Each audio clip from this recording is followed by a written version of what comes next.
Nigeria. Export guideline in Nigeria. All export from Nigeria must involve the processing of NXP. The processing of NXP. All exports exempt from inspection are listed on Schedule A. We'll look at the schedule shortly. That's topic B. For the avoidance of doubt, goods prohibited for exportation from Nigeria as contained in Africa Policy Guideline shall not be processed. Open a DOM account with any bank. Export proceed DOM account. Please note, okay, you will know this. Is the branch that you know that we might not know this. The fact that export DOM account is open with zero balance. You cannot deposit into it. You cannot withdraw from it. It only receives export proceed, and when you want to withdraw, you sell the proceed to the bank. Eh? No, we have to find out because CBN says you have unfettered assets. In the area of Soludo, unfettered assets is different from what's the name? Emefiele is unfettered assets. Soludo, unfettered assets, you can withdraw it and go and sell it to the parallel market. Do whatever you want to use it. In Emefiele era, no, unfettered assets you can use it to buy anything abroad, but you can't withdraw cash. Bring documents, show evidence of what you want to use it for. But it's still okay. The fact that you can still use it for different things, only that do not require you to do documentation. Exporters shall process NSP on the trade system.gov.ng and obtain TIN to create the account. Exporter is expected to complete Form M and also RFI. The RFI is supposed to be completed at least 5 days before shipment. The exporter is to provide necessary logistics. So when I'm doing my export, I need to provide logistics for customs and all the government agencies who will come and do inspection. That means I will pay them to come. PIA shall inspect quality and quantity of the goods, determine fair value, and you pay next fee for them to issue CCI. The PIA shall collaborate with other relevant agencies. There is much noise in the class, please. 1 hour. For quality inspection of regulated products. The PIA shall inspect quality and quantity of goods and shall determine true value, and they are supposed to issue CCI in 72 hours. And if there are issues, they have a maximum of 30 days to resolve it. In the event of uncovered discrepancy that cannot be immediately corrected, the expert shall be issued non-negotiable certificate and is in the interest and integrity to ensure the issue is corrected so they can get the CCI. Expert shall retain copy of this document. This is required as reference in dealing with bank, with government, with CBN and the like. NSP has a valid now. For me, and NSP used to be 3 months ago. Used to be 6 months rather. NSP is valid for 6 months, can be renewed for 3 months, and further renewed 3 months. This is exactly what for me was before it was increased. For you to first extension from the bank, second extension with CBN. The expert shall be required to pay designated bank. Next fee 0.5%. The designated bank shall remit this fee to central bank. If after inspection the FOB value is found to be higher than that declared, then additional net fee shall be paid by the exporter accordingly. Sir. Yes. I think 0.5% for non-coin. Yes, non-coin. In fact, people have issue with that also because number one, why should it even be a percentage? Why can't I pay a fee? Why should I pay a percentage? Because at the end of the day, I met the Coco merchant. He said he pays billions every year for next fee. 0.5% amount to billions. Why? Because it's being large.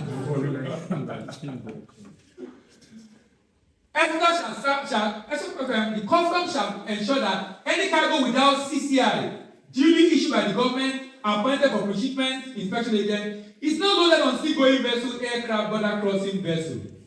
All exporters shall ensure that export proceeds are repatriated and credited to the domiciliary account within 180 days. I'm sure, have they slammed you for this people? They really did it.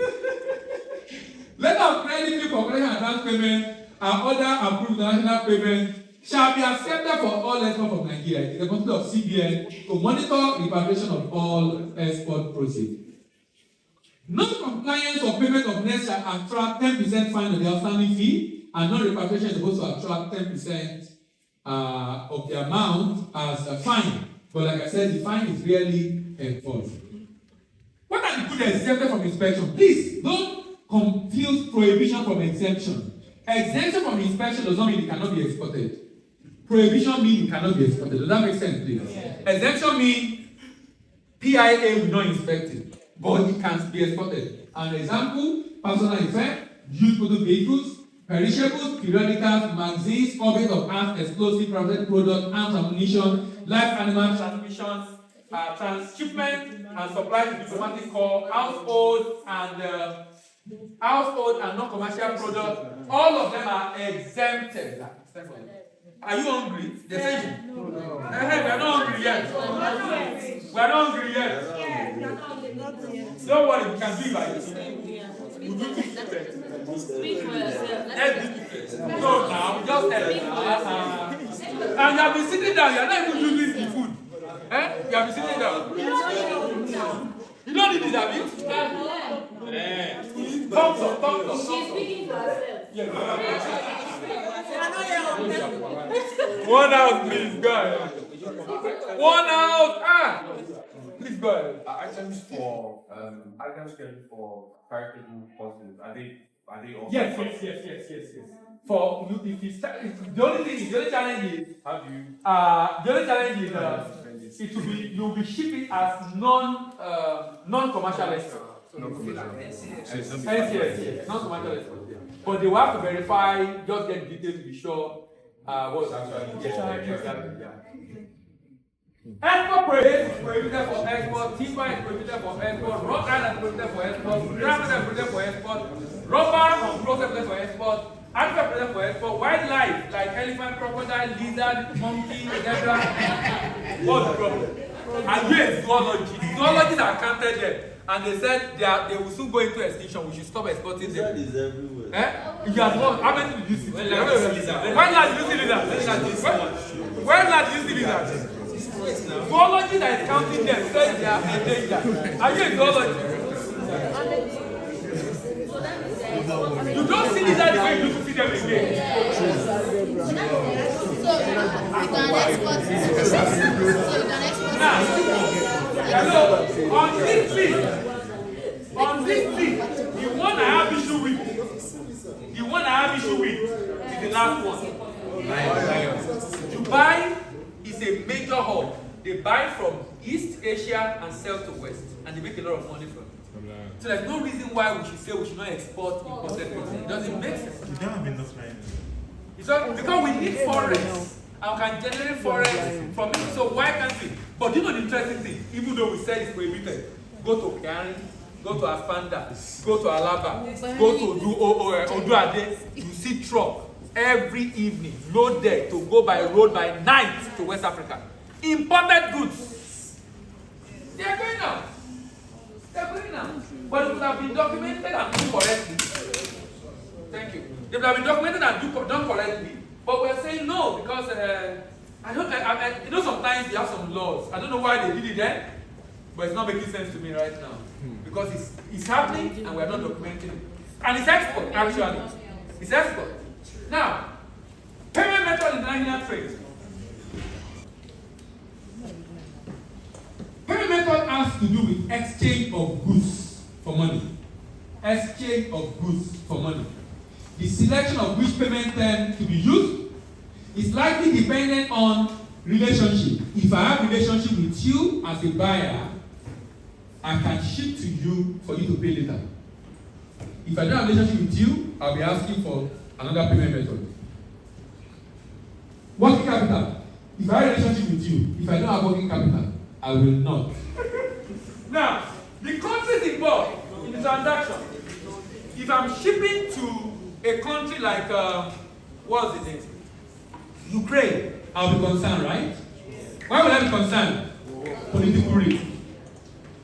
Shipping to Venezuela, I'll be concerned. Because of what? Economic risk. So the political situation and the economic situation in a country is also a consideration in determining payment terms. So we have open account, which we are familiar with. We have bill for collection, we have letter of credit, and we have advance payment. Now, look at this risk ladder. To an exporter, the seller, the least risky or the lowest risk option is what? Advance payment. But the higher risk is what? Open account. But to the importer, the reverse is the case. The reverse is the case. Now, Watch out for the next part of this training on our YouTube channels, Voice of African Trade or Global Trade College.